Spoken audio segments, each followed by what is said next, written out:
तो आज की क्लास का हमारा सबसे पहला प्रश्न है, यहाँ पर बोला गया है किस वाक्य में अपादान कारक है। काफ़ी अच्छा प्रश्न है, ध्यान से समझिएगा इसे। सबसे पहला, हिमालय पहाड़ सबसे ऊंचा है। दूसरा, वह जाति से वैश्य है। तीसरा, लड़का छत से कूद पड़ा था। ठीक। और चौथा है यहाँ पर, वह दया का सागर है। ठीक। अब यहाँ पर आप देखोगे तो देखिए, अपादान कारक जो होता है उसमें क्या होता है कि अलग करने का भाव होता है।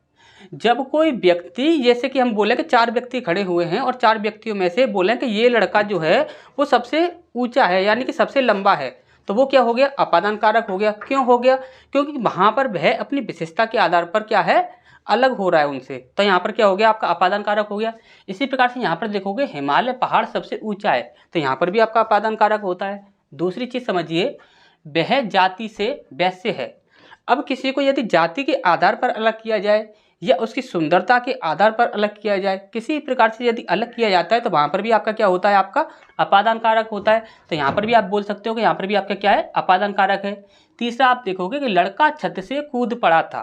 ठीक। अब लड़का जो है वो छत से कूद पड़ा, लड़का छत से क्या हो गया, अलग हो गया, तो यहाँ पर भी अलग होने का भाव है, तो यहाँ पर भी आप बोल सकते हो क्या है, अपादान कारक है। इसके बाद आप देखोगे वह दया का सागर है। अब दया का सागर है तो हर कोई तो दया का सागर नहीं होता।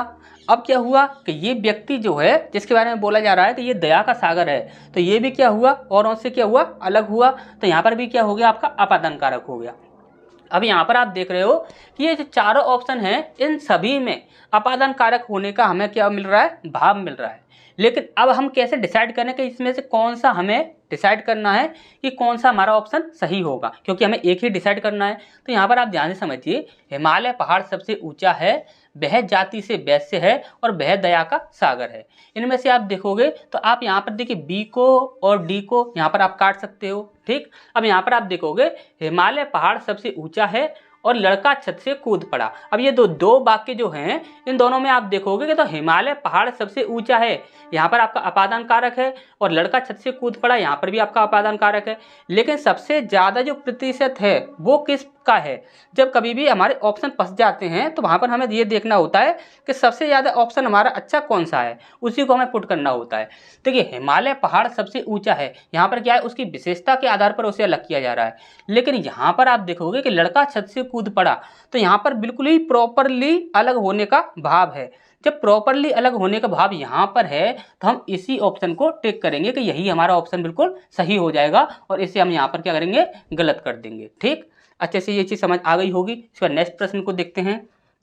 कौन सा वाक्य संप्रदान को स्पष्ट रूप से अभिव्यक्त करता है? संप्रदान के बारे में बात कर रहा है ये। किसके बारे में? संप्रदान के बारे में। और संप्रदान क्या होता है? जब कोई क्रिया किसी के लिए की जाती है तो वहां पर क्या होता है, संप्रदान होता है। और इसके लिए कारक चिन्ह क्या होता है, को, और दूसरा होता है आपका के लिए, के लिए, और बोल देते हो आप के लिए, के वास्ते, इस प्रकार से काफ़ी सारे बन जाते हैं। लेकिन मुख्य रूप से एक ही बात याद रखनी है, जब कोई क्रिया किसी के लिए की जाती है तो वहां पर क्या होता है, आपका संप्रदान कारक होता है। ठीक। अब यहाँ पर देखते हैं आप, धोबी को कपड़े दो, धोबी को कपड़े दिए जा रहे हैं। अब यहाँ पर दूसरा ऑप्शन है हमारा, यहाँ पर भिखारी को कपड़े दो, अब भिखारी को कपड़े दिए जा रहे हैं। ठीक। अब यहाँ पर राजू को जाने दो, राजू को जाने दो, और तीसरा चौथा ऑप्शन है आपका ज्योति को सोने दो। अब यहाँ पर सब में ही आपका को कारक चिन्ह है, लेकिन यहाँ पर ज्योति को सोने दो और राजू को जाने दो। अब यहाँ पर ये दो जो ऑप्शन है इनको तो आप कैंसिल कर ही दोगे। ठीक। इनको तो आप कैंसिल कर ही दोगे, लेकिन बचते हैं यहाँ पर हमारे ये 2 ऑप्शन, धोबी को कपड़े दो, भिखारी को कपड़े दो। अब यहाँ पर देखेंगे तो यहाँ पर दोनों में ही क्या है कि किसी के लिए कोई क्रिया की जा रही है। यहाँ पर देख रहे हो धोबी को कपड़े दो, धोबी के लिए एक क्रिया की जा रही है। अब यहाँ पर देख रहे हो भिखारी को कपड़े दो, तो भिखारी के लिए एक क्रिया की जा रही है। तो यहाँ पर आप देख रहे हो दोनों ही ऑप्शन में हमारा क्या है, फंस रहा है। तो यहाँ पर हम क्या कहेंगे, देखिए एक बात और आपको हमेशा ही याद रखनी है संप्रदान कारक के विषय में, वो क्या है, जब कभी भी कोई भी क्रिया की जाती है लेकिन पूर्ण रूप से जब किसी के लिए की जाती है तो वहां पर प्रॉपर संप्रदान होता है। यदि पूर्ण रूप से किसी के लिए नहीं की जाती है तो वहां पर प्रॉपर संप्रदान हम नहीं कह सकते। अब ध्यान से समझिएगा इस चीज को, धोबी को कपड़े दो। अब जब धोबी को आप कपड़े दे रहे हो तो ये तो ठीक है कि जो क्रिया की जा रही है वह धोबी के लिए की जा रही है, लेकिन जब आप किसी के लिए क्रिया कर रहे हो यानी कि धोबी को कपड़े दे रहे हो तो धोबी क्या कर रहा है, उन्हें वापस आपको दे तो रहा है। धोबी कपड़ों को अपने पास नहीं रखेगा, वह आपको वापस कर देगा। लेकिन अब आप भिखारी को कपड़े दोगे तो जब भिखारी को कपड़े दोगे तो यहाँ पर जब भिखारी को कपड़े दे दोगे तो उससे वापस कभी भी नहीं लोगे। तो यहाँ पर प्रॉपरली जो क्रिया है वह दूसरे के लिए की जा रही है, यानी कि ये क्रिया जो है वह भिखारी के लिए ही की जा रही है। तो यहाँ पर प्रॉपरली हम संप्रदान कारक कह सकते हैं। तो हमारा सही ऑप्शन क्या हो जाएगा, भिखारी को कपड़े दो, और ये धोबी को कपड़े दो, इसे हम यहाँ पर कैंसिल कर देंगे। ठीक, अब यहाँ पर आप देखोगे किस शब्द में अधिकरण कारक है। अधिकरण कारक की यहाँ पर हमें पहचान करनी है। ठीक, अधिकरण कारक में क्या होता है, जब कभी भी आपको, हमने आपको एक ही बात बोली है, जब कभी भी आपको इन, एट, ऑन, जब कभी भी किसी भी वाक्य को यदि आप अंग्रेजी में कन्वर्ट करते हैं तो वहाँ पर यदि इन, एट, ऑन इनमें से कोई भी आपकी प्रपोजिशन फिट हो जाती है तो वहाँ पर 100% अधिकरण कारक होता है। दूसरी चीज़, हिंदी में आपको क्या दिखता है, मैं, पर, ऊपर, इस प्रकार के यहाँ पर दिखते हैं। ठीक, अब यहाँ पर हम देखते हैं, सबसे पहला है आपका बहानारूढ़, दूसरा है आपका सत्ताधीश, तीसरा है आपका गंगाजल, और चौथा है आपका रेखा चित्र। रेखा चित्र यानी कि रेखा का चित्र, यहाँ पर क्या हो जाएगा, संबंध हो जाएगा, तो ये आपका कैंसिल हो जाएगा। इसके बाद गंगाजल यानी कि गंगा का जल, तो यहाँ पर ये भी क्या हो जाएगा, आपका कैंसिल हो जाएगा। इसके बाद आप देखोगे सत्ताधीश, सत्ताधीश का मतलब होता है कि जिसके हाथ में सत्ता हो, यानी कि सत्ता को चलाने वाला, सत्ता को जो चलाने वाला होता है उसे कहते हैं हम सत्ताधीश। तो यहाँ पर भी क्या होगा आपका, ये भी आपका ऑप्शन कैंसिल हो जाएगा। अब यहाँ पर यदि वाहनारूढ़ की बात की जाए तो वाहन पर आरूढ़, क्या, वाहन पर आरूढ़, और हमने आपको बोला है इन, एट, ऑन जहाँ कहीं भी फिट हो जाए, या फिर मैं, पर, ऊपर जहाँ पर भी आपको दिखता है तो वहाँ पर क्या होता है आपका वाहनारूढ़। ठीक, लेकिन सत्ताधीश जिसके हाथ में सत्ता हो, इस प्रकार से यदि आप बोलते हो तो मैं दिख रहा है, इस प्रकार से आपको नहीं समझना है, उसको ध्यान से समझिए। यहाँ पर क्या बोला गया, सत्ता जिसके हाथ में हो, यानी कि सत्ता को चलाने वाला, सत्ता को जो चलाने वाला है उसे बोलेंगे हम सत्ताधीश। ठीक, तो नेक्स्ट क्वेश्चन की ओर बढ़ते हैं। इसका नेक्स्ट प्रश्न है हमारा यहाँ पर बोला गया है, सुंदरलाल बहुगुणा ने चिपको आंदोलन चलाया, रेखांकित का कारक बताइए। ठीक, यहाँ पर सबसे पहला है आपका कर्ता कारक, दूसरा कर्म कारक, तीसरा करण कारक, और चौथा अपादान कारक। ठीक, अब यहाँ पर आप देखोगे यदि कारक चिन्ह के आधार पर देखा जाए तो यहाँ पर नए कारक चिन्ह है, और इसका संबंध देखा जाए तो इसका संबंध किसके साथ है, सुंदरलाल बहुगुणा के साथ, यानी कि सुंदरलाल बहुगुणा ने। ठीक, अब यहाँ पर सुंदरलाल बहुगुणा जो हैं वो क्या है, यहाँ पर आपका सब्जेक्ट है यानी कि कर्ता है, और ये आपका जो कारक चिन्ह है इसका संबंध किसके साथ है, कर्ता के साथ है। ठीक, अब यहाँ पर सबसे पहला ही ऑप्शन दिखा हुआ है आपको कर्ता कारक, लेकिन ये आपका बिल्कुल ही गलत ऑप्शन हो जाएगा। ध्यान से यदि प्रश्न को देखा जाए तो यहाँ पर बोला गया सुंदरलाल बहुगुणा ने चिपको आंदोलन चलाया। अब यहाँ पर रेखांकित का कारक बताना है हमें, किसका, रेखांकित का कारक। काफ़ी लोग इसी को देखकर सीधा ही कर्ता कारक लगा देते हैं, लेकिन रेखांकित की बात की जाए तो देखिए यहाँ पर ये है आपका सब्जेक्ट, और ये जो होगा ये होगा आपका ऑब्जेक्ट, यानी कि कर्म होगा ये। यदि ये आपका कर्म है तो यहाँ पर कारक क्या हो जाएगा, आपका कर्म कारक। ठीक, तो ध्यान से समझ लीजिए इस चीज़ को। सबसे पहला यहाँ पर आंसर हमारा क्या हो जाएगा, कर्म कारक। ठीक, इसके बाद नेक्स्ट है, अमेरिका ने भारत को आर्थिक सहायता दी। ठीक, अब यहाँ पर सबसे पहला ऑप्शन है आपका करण कारक, दूसरा संप्रदान कारक, तीसरा है अपादान कारक, और चौथा है आपका संबंध कारक। यदि इस प्रश्न के आधार पर देखा जाए तो यहाँ पर नए कारक चिन्ह दिख रहा है, और इसका संबंध किसके साथ है, कर्ता के साथ है, लेकिन यहाँ पर कर्ता कारक आपका नहीं है। दूसरा देखा जाए भारत क्या है, भारत यहाँ पर एक कर्म है, और कर्म के आधार पर यहाँ पर कारक चिन्ह भी दिया हुआ है, इसका संबंध भी इसके साथ है, तो आप बोल सकते हो यहाँ पर कर्म कारक है, लेकिन यहाँ पर आपको कर्म कारक का भी यहाँ पर ऑप्शन नहीं दिखेगा। ठीक, अब यहाँ पर हमें क्या करना होगा कि यहाँ पर हमें ये जो आपका प्रश्न है इसके भाव पर जाना होगा, इसका भाव क्या है। ठीक, तो यहाँ पर ध्यान से समझिए, अमेरिका ने भारत को आर्थिक सहायता दी।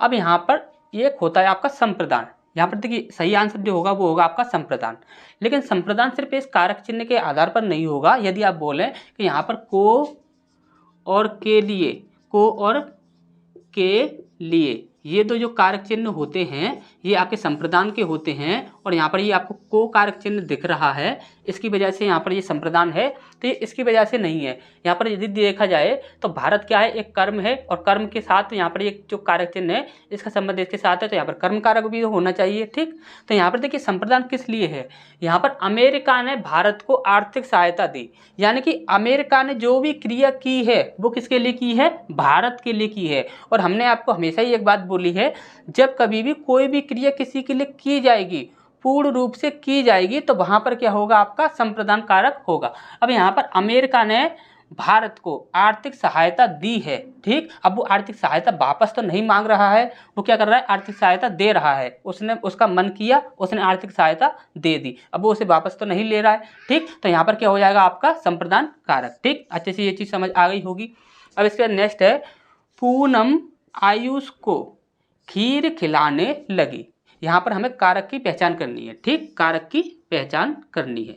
अब यहाँ पर आप देख रहे हो, सबसे पहला है आपका संप्रदान कारक, दूसरा है आपका संबंध कारक, तीसरा है आपका अपादान कारक और चौथा है आपका अधिकरण कारक। ठीक, अब यहाँ पर आप देख रहे हो कि ये जो इस वाक्य में जो इंसान क्रिया कर रहा है वो कौन है, पीयूष है। ठीक, अब पूनम है, तो पूनम आयुष को खीर खिला रही है, यानी कर्ता कौन हुआ, तो कर्ता हुआ यहाँ पर पूनम। ठीक, अब यहाँ पर आयुष क्या हुआ, तो आयुष हुआ यहाँ पर कर्म। ठीक, अब यहाँ पर आप देखोगे तो यहाँ पर कर्म कारक होना चाहिए, डेफिनेटली यहाँ पर कर्म कारक होना चाहिए, लेकिन आप ऑप्शन में देखोगे तो यहाँ पर आपको कर्म कारक बिल्कुल भी नहीं दिख रहा है। तब अब यहाँ पर हम क्या करें, तो यहाँ पर आप ध्यान से समझिए, इसका भाव क्या निकलेगा, पूनम आयुष को खीर खिलाने लगी।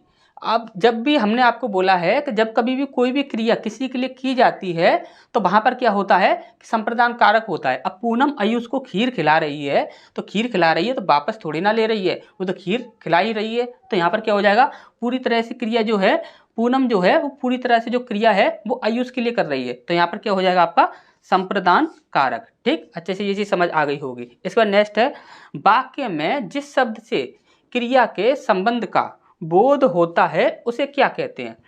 वाक्य में जिस शब्द से क्रिया के संबंध का बोध होगा उसे हम क्या कहेंगे, तो यहाँ पर देखिए सबसे पहला है आपका संबंध, दूसरा है आपका अपादान, तीसरा है आपका करण और चौथा है आपका संप्रदान। और यहाँ पर जो सही आंसर होता है वो होता है आपका करण कारक। अब ये करण कारक क्यों होता है, इसे आप ध्यान से समझ लीजिए। जैसे कि यहाँ पर बोला जाए कि जैसे कि सबसे ज़्यादा पॉपुलर जो है वो यही है कि सास ने बहू को झाड़ू से मारा।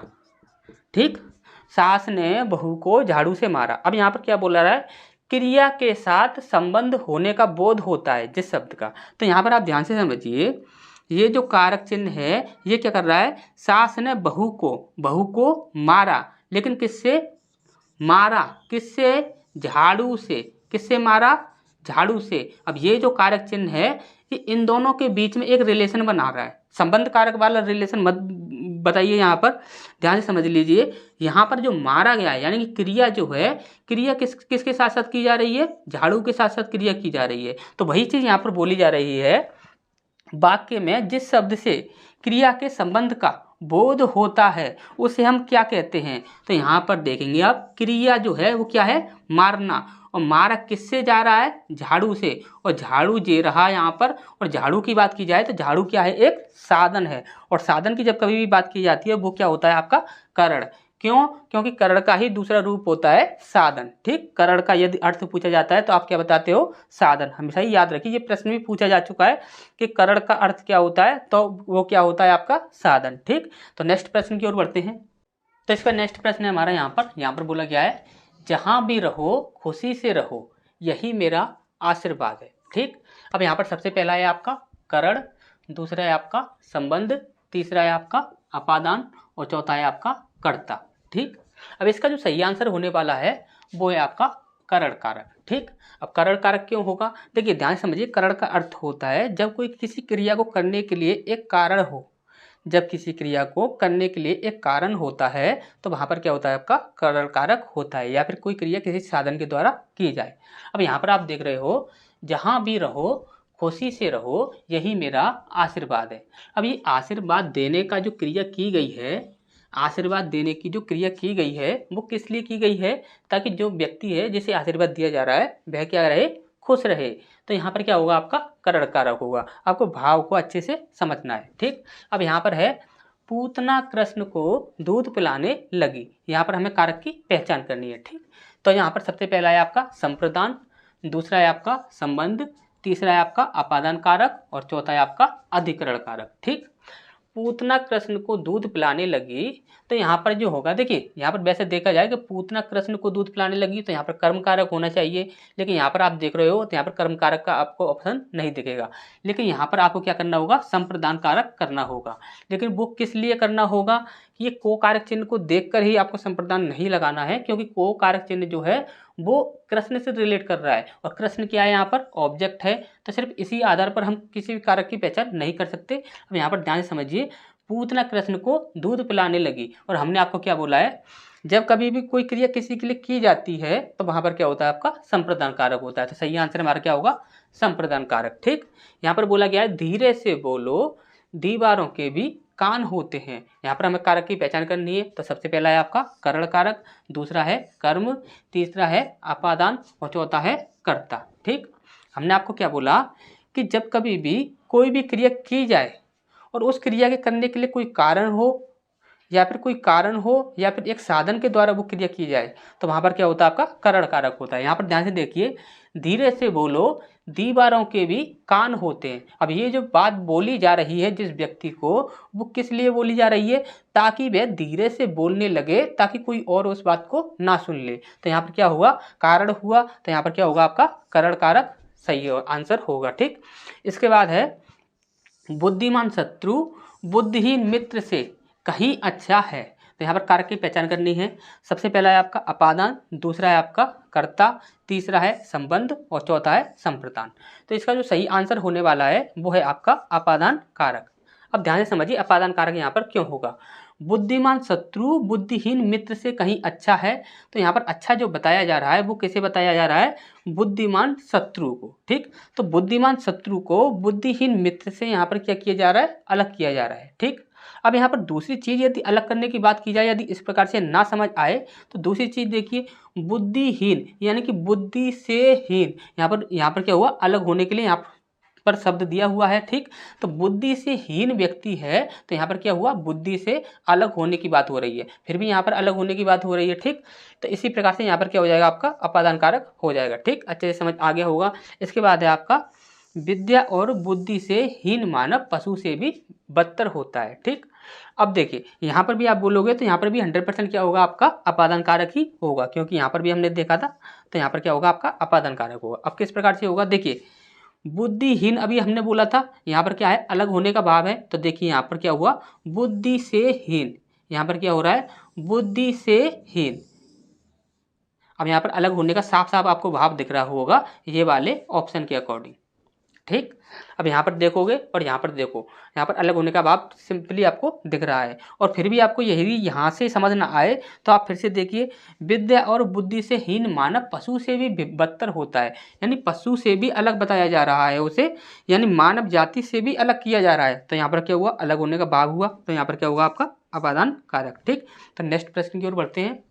इसका नेक्स्ट प्रश्न है हमारा यहाँ पर बोला गया है, अपने दही को कौन जमाता है। तो सबसे पहला है आपका कर्म, दूसरा है आपका अधिकरण, तीसरा है आपका संबंध और चौथा है आपका कर्ता, ठीक। तो यहाँ पर उसने सीधा सीधा ही बोला है, अपने दही को कौन जमाता है, यानी कि अपने दही यानी कि हमारा दही, वो दही किसका, अपना। तो यहाँ पर संबंध बताया जा रहा है इन दोनों के बीच। तो यहाँ पर क्या हो जाएगा, आपका संबंध कारक, ठीक।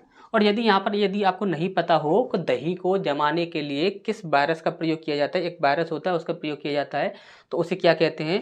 तो साइंस में हमने आपको अच्छे से पढ़ाया ही था ये चीज़। तो यहाँ पर दही को जमाने के लिए जिस वायरस का प्रयोग किया जाता है उसका नाम है लैक्टोबैसिलस, ठीक। लिख लीजिएगा, नोट कर लीजिए।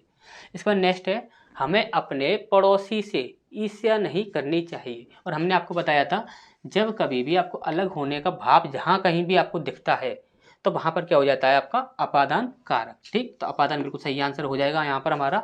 इसके बाद क्रिया का आधार सूचित करने वाला कारक है। काफी अच्छा प्रश्न है, ध्यान से समझिएगा इसे। सबसे पहला है आपका अपादान, दूसरा है आपका संबंध, तीसरा है आपका अधिकरण और चौथा है आपका संप्रदान। ठीक, यहाँ पर जो आपका आंसर होने वाला है वो है आपका अधिकरण कारक। ठीक, और ऐसा क्यों होने वाला, ध्यान से समझिएगा। क्रिया का आधार सूचित करने वाला कारक, यानी कि क्रिया के होने के स्थान को सूचित करने वाला, ध्यान से समझ लीजिए। क्रिया का आधार सूचित करने वाला, इसका मतलब होता है क्रिया के होने के स्थान को सूचित करने वाला, और स्थान को सूचित करने वाला एक ही होता है अधिकरण। जैसे कि आप बोलते हो कि मैं बस में सफ़र कर रहा हूँ, किसमें, बस में सफ़र कर रहा हूँ, तो क्रिया के होने का कारण कहाँ पर है, बस में, स्थान क्या है, बस में।